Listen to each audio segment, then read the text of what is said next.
The real OG, why Ducati feared Marc Marquez more than losing the championship. Let's rewind. Ducati had the best bike on the grid. The Constructors' Championship was theirs. Jorge Martin was world champion material. They had the momentum, the numbers, the control. They could have iced the cake by promoting Martin to red. But here's the thing. Marc Marquez didn't blink, and Ducati panicked. This isn't some polite paddock tale. This is a mafia-level move in racing, where Ducati, the most dominant empire of recent MotoGP history, folded like a wet napkin under the pressure of a single man's presence. Not power, not a contract. Presence. Just Marquez being Marquez was enough to break their hierarchy. Let's go back to the setup. Ducati had an internal queue. Martin in line for factory. Ineos maybe still salvageable. Marquez was always a wild card, great for publicity, maybe Pramac, but not factory. That was the plan. Until Marc threw one line like a dagger into Ducati's throat. Open quote, Pramac is not an option. Close quote. That sentence shattered months of strategic planning. Ducati's house of cards. On the outside, Ducati looked unshakable.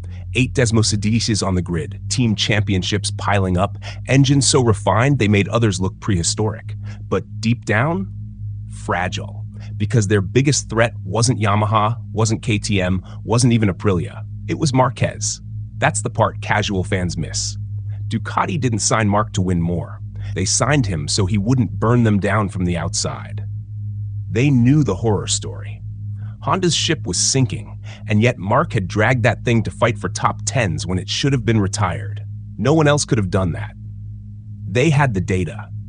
They knew what the hell he was doing on that LCR spec scrap heap in 2023. So when Aprilia came knocking and KTM started lurking, Ducati did the math. If he beats us with that, game over. Ducati's image, their dominance, their illusion of control, all dust. Marc's ghost haunted them more than any rival on the grid. Martin, the collateral damage. Let's talk about Jorge Martin. The guy did everything right.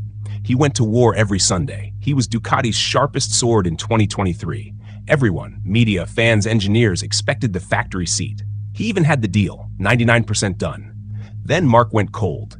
Media asked him about joining Pramac. He shrugged. Open quote, Pramac is not an option. Close quote. Translation, you give me red or I walk. That one line flipped Ducati's command chain upside down. Paolo Ciabatti, Davide Tardazzi, Gigi Dall'Igna, they all scrambled. This wasn't just a transfer. This was a Godfather move. And Ducati, they folded. They ghosted Jorge like a bad Tinder date. They didn't even give him closure. Imagine that. World champion, loyal soldier, grinding his way to the top. And Ducati leaves him on reed because Marquez said no to the satellite suit. That's not business. That's fear. Ducati's fear of being exposed. Here's what most people won't admit. Ducati didn't trust their bike enough. Not really. Not when the OG was around. Because if Marc had jumped ship to Aprilia or KTM and started spanking them on Sundays, all those GP23, GP24, GP25 memes would have turned to ash. Their bike superiority narrative would have been decimated. So what do you do when your bike isn't enough? You sign the problem. You kill the threat by bringing it inside. This wasn't a move of dominance. It was a move of survival. And who orchestrated it? Gigi Dall'Igna, the mastermind, the quiet warlord in Ducati red. He saw through the smoke before the rest. He didn't care about feelings. He saw Marc as the last grenade they didn't want thrown into their garage. He didn't wait to ask who would get hurt. He pulled Jorge's plug, cold, ruthless, because he understood what Ducati was up against. The real OG, the one man who could break their dynasty from outside. Marquez changed Ducati's identity. Once Ducati gave Marc the factory bike, the narrative shifted overnight. It wasn't about bikes anymore. It became about control, pace, psychology, instinct. And Marc? He rewired the whole system. He didn't ask for a different bike. He didn't need 5 engineers whispering telemetry into his ear. He came in, took what was there, and torched the field. 8 wins in 12 races. Pecco, struggling to feel the front. Ineos, fading. Martin, gone. The bike that once obeyed Pecco like a loyal dog now only listened to Marquez. Why? Because Marquez didn't ride the Ducati, he conquered it. That's what made the difference. The OG effect. Fear becomes law. Ducati feared Marc, and now everyone else does too. Aprilia, they saw it. KTM, they begged. Yamaha, they're rebuilding their grave. And Ducati, they know they're living on borrowed time. Because if they don't keep Marc, he'll do it again. He'll walk, he'll find another beast, and he'll make it purr. That's why every rider, engineer, and team boss keeps one eye on Marc, because he's not a rider anymore. He's the final boss of MotoGP. Jorge Martin, the man who wasn't enough. Let's give Martin his due. He had the stats, the grit, the fire. But he didn't have what Ducati feared most. He wasn't unpredictable. Marquez is chaos. Martin is calculation. And when fear makes decisions, chaos always wins. Martin played the game by the rules. Marc rewrote them. Martin negotiated. Marc dictated. Martin wanted the seat. Marc made the seat. And when Ducati chose, they didn't choose stats. They chose fear. They bet on the OG, not the spreadsheet. The domino effect. The moment Ducati signed Marc, the grid cracked open. Aprilia went after Martin. KTM scrambled to keep Acosta happy. Yamaha started talking V4s and V8s and God knows what else. Even Honda stirred, because the whole paddock understood what just happened. Ducati just admitted openly that Marquez is the cheat code, the rule breaker, the trump card. If you have him, you win. If you don't, you hope he doesn't destroy you. Gigi Dall'Igna didn't just sign a rider. He stopped a revolution. He blocked the one scenario where Ducati could lose from the outside. He broke the cycle of dominance that might have ended with a black number 93 on a black Aprilia, destroying their whole illusion of control. He picked pain over pride. He dumped Martin. He sold loyalty for insurance, and he did it all with one goal. Don't let the OG leave, because if he walks, the house burns. Closing note.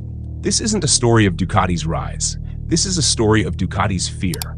And at the center, Marc Marquez. Not chasing glory, not asking for handouts, just being who he is. The real OG. The man you sign when you'd rather betray your own champion than face him in battle. Welcome to the new era of MotoGP. One man doesn't just race anymore, he commands. Marc Marquez didn't join Ducati. Ducati joined him. And if they ever forget, well, they know exactly what happens when the OG walks. And this time, no U-turn will save them. It ain't over. There are still 10 races to go. 10 more blood-soaked Sundays.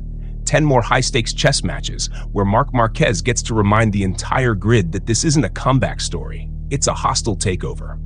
Pecco's got the same bike. Martin had the better stats. Bezzecchi, Bastianini, Di Giannantonio, they've all had flashes of speed. But none of them can do what Marc does when the lights go out. Not even close.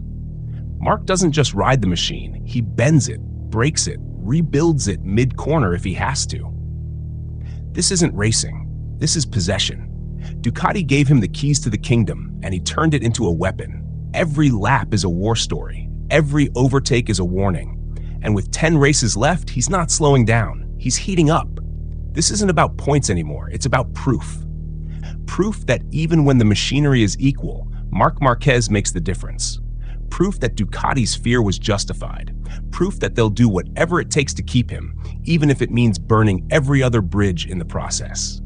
And Marc, he delivers. Every single time. So buckle up, because this championship, it's not a race. It's a message. And that message is simple. You can give everyone the same machine, but you can't give them Marc Marquez. And that's exactly why Ducati will never ever let him go again.